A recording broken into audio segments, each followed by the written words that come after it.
سامعین کرام السلام علیکم ورحمۃ اللہ وبرکاتہ۔ اکمل یونانی دواخانے کی جانب سے حکیم اکمل حاضر ہے۔ آج ہم بچوں کے لیے خاص نسخہ دینے جا رہے ہیں۔ فوائد: بچوں کو تندرست اور موٹا تازہ بنانے والی لاسانی دوا۔ دست، خصوصاً ہرے پیلے دست آنا، دن بدن بچے کا کمزور ہوتے چلے جانا، الٹی قے بد ہضمی میں بھی مفید ہے۔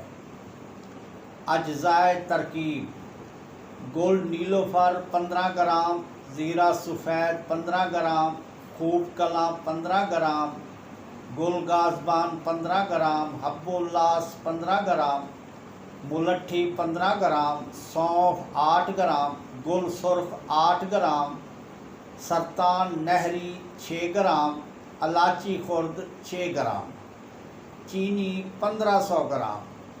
شربت تیار کر لیں۔ ترکیب استعمال: ایک چمچ 3 ٹائم، چھوٹے بچوں کے لیے آدھا چمچ 3 ٹائم۔ بچوں کے نظام انہضام کو درست کرتا ہے۔ بچوں میں الٹی قے بد ہضمی کو دور کرتا ہے۔ بچوں کی ہڈیوں کو مضبوط کرتا ہے۔